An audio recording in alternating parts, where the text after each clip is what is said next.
Então vamos começar pelo if. Como naquele nosso contexto a trigger era antes de inserção, vamos começar por isso.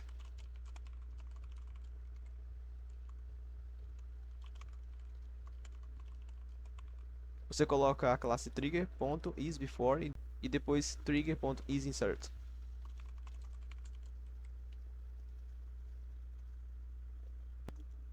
Agora que estamos nessa parte, podemos já criar nossa TryGoHandler.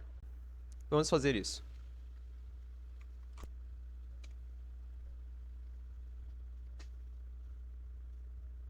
Você irá colocar o nome do seu objeto, mais o contexto a qual ele é acionado, com o sufixo de TryGoHandler. No nosso caso seria isso.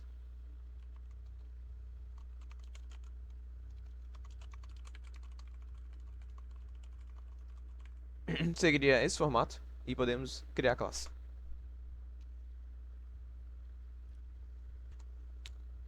Novamente, iremos criar nossa interface para a nossa TryGoHandler.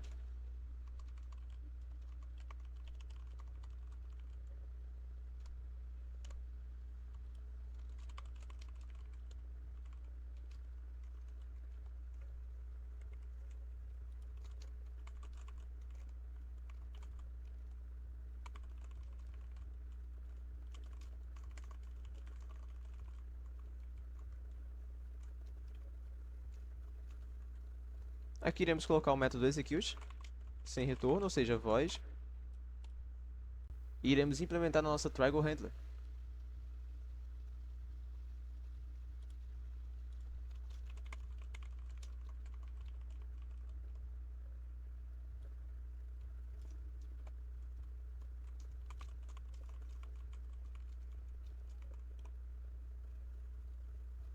Após termos criado a nossa trigger, a nossa dispatch e a nossa TryGoHandler, agora vamos criar os metadados dela, pois iremos utilizar isso no DI. E como que a gente faz isso? Vamos começar primeiro pela dispatcher. Você irá copiar o nome da sua classe. Após copiar o nome da sua classe, você irá em metadata.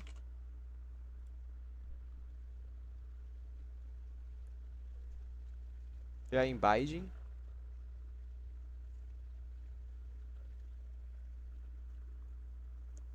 Manage bindings.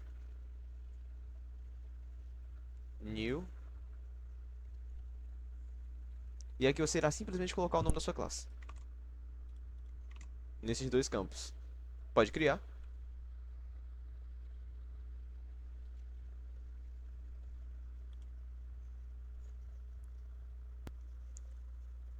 Como já estamos aqui, vamos aproveitar para criar nossa TryGoHandler também.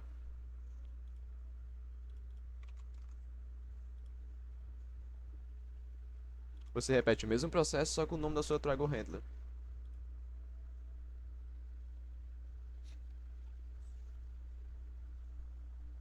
Voltando para o VS Code no seu arquivo de trigger, vamos começar a usar o DI Injector. Para isso precisamos ir no arquivo manifest e iremos editar retrieve, que é o inverso do deploy. Você está buscando os arquivos da sua organização, que no caso iremos utilizar os arquivos da fflib. Após realizar o retrieve, os arquivos da sua classe irão aparecer aqui. Dito isso, aqui estão todos os arquivos da org. Agora voltando para a nossa trigger, podemos começar. Aqui você irá criar uma variável do tipo da interface que você criou da dispatcher, ou seja, trigger dispatcher. Colocamos geralmente instance da dispatcher. Vamos fazer um passe novamente para o tipo da interface. Aqui já vem a parte do DI. Iremos injetar a dependência da classe.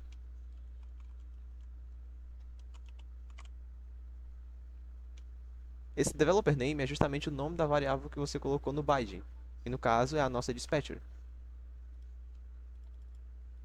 Podemos copiar e colocar aqui.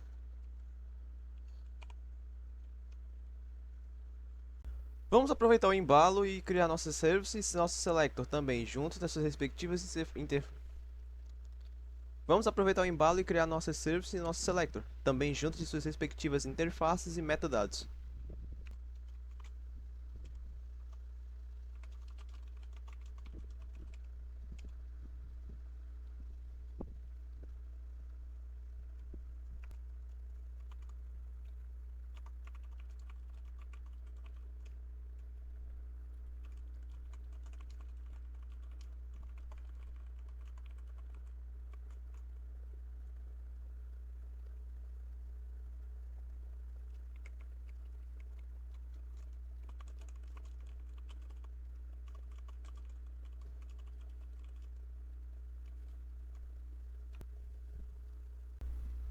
Agora, seguindo o padrão de nomenclatura, devemos colocar a classe que irá implementar a interface de Student Service como Student Service IMPL, que é de Implements.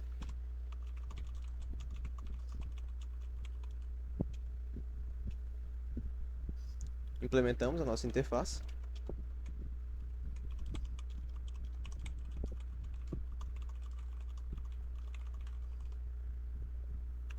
E também um método.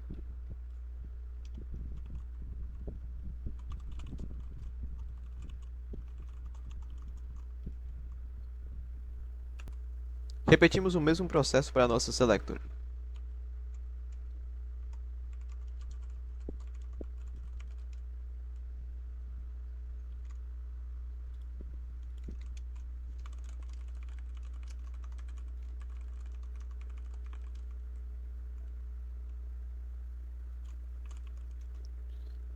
Iremos declarar um método que irá buscar fazer uma varredura em toda a organização para procurar CPFs repetidos.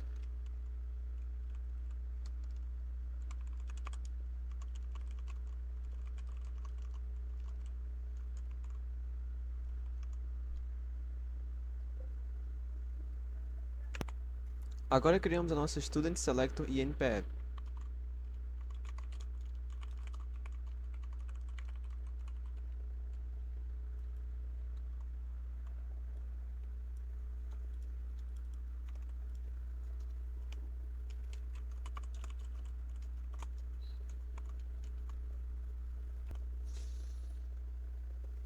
Assim como na trigger, temos que criar também a variável da Triangle Handler aqui na Dispatcher.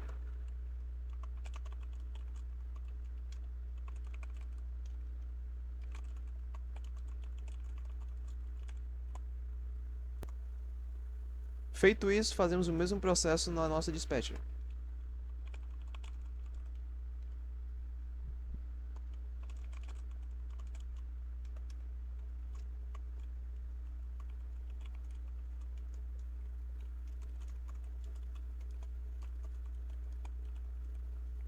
Lembre-se sempre, o developer name é o binding que nós fizemos na nossa organização para a nossa before insert.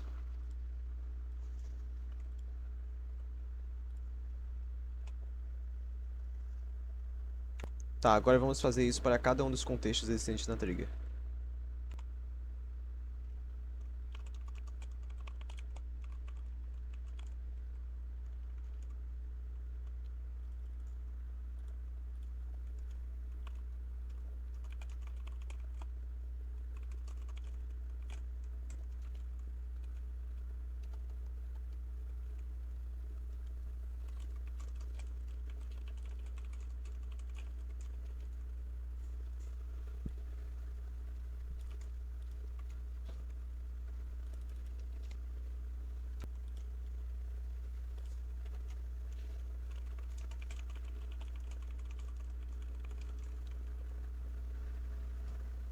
Fazemos essa estruturação de vários ifs, pois cada um irá chamar uma triangle handler diferente.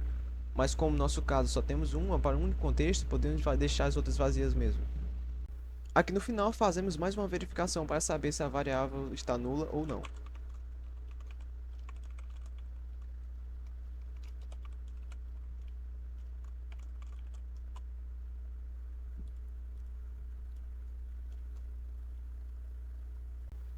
Aqui no final, como toda triangle handler tem que ter o método execute, nós simplesmente colocamos nossa variável triangle handler.execute. Apenas uma explicação. Aqui nessa condicional para descobrirmos se a variável está nula é para saber se ela percorreu todas essas verificações aqui. Pois caso ela estiver nula é porque ela não se encaixa em nenhum desses contextos aqui pré-definidos na dispatcher. E caso ela não seja nula, vai acabar executando o método da triangle handler. Agora vamos para a nossa triangle handler.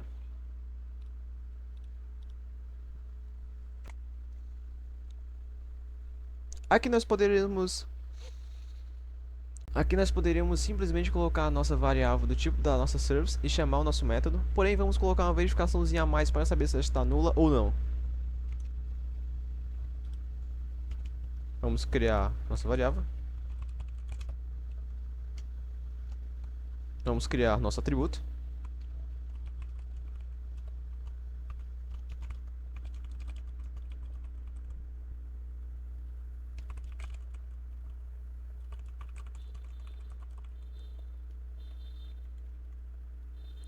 Vamos criar nosso atributo.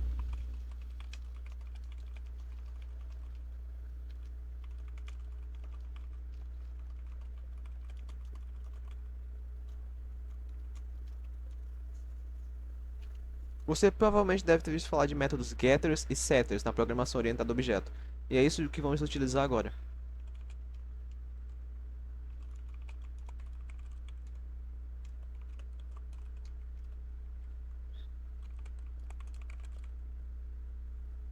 Aqui nós fazemos o DI.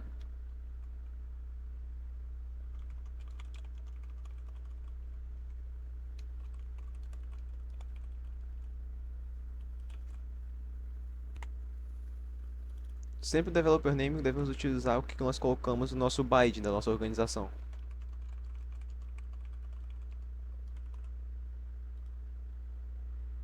Aí simplesmente colocamos o nosso set bem aqui,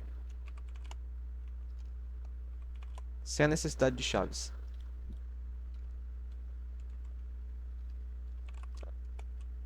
Simplesmente chamamos o nosso método, o nosso atributo aqui e o nosso método.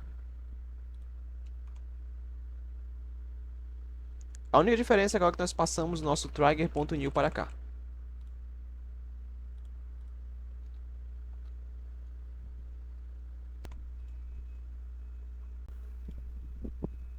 Só uma correção, devemos colocar o nome do nosso atributo aqui.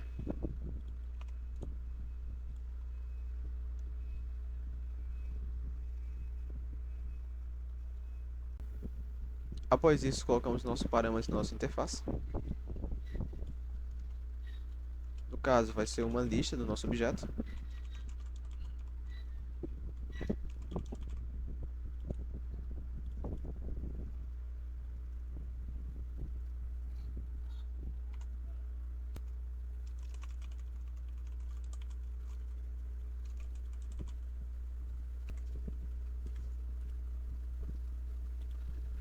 Colocamos também aqui nosso return.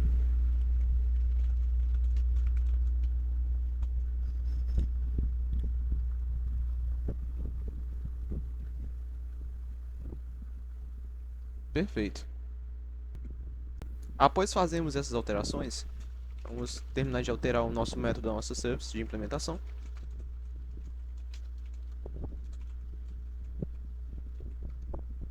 Agora o que iremos fazer é bastante semelhante ao que fizemos no início da nossa aula.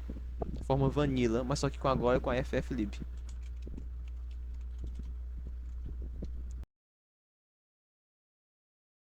Colocamos no singular e definimos a lista que irá receber. Fazemos uma condicional aluno.cpf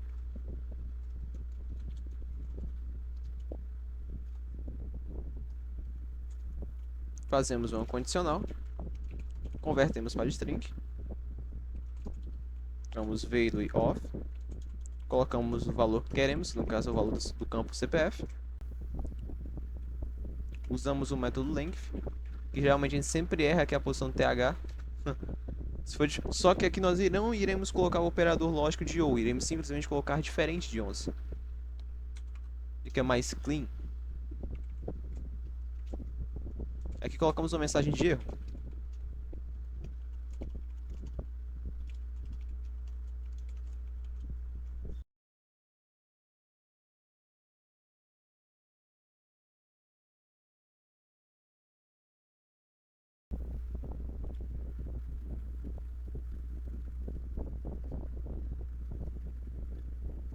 Não se esqueça de fazer o deploy em todas essas classes que nós criamos. Ok, mas a gente também quer validar para ver se esse CPF já existe em algum lugar da organização após passar por essa condicional. E é aí que entra a Selector.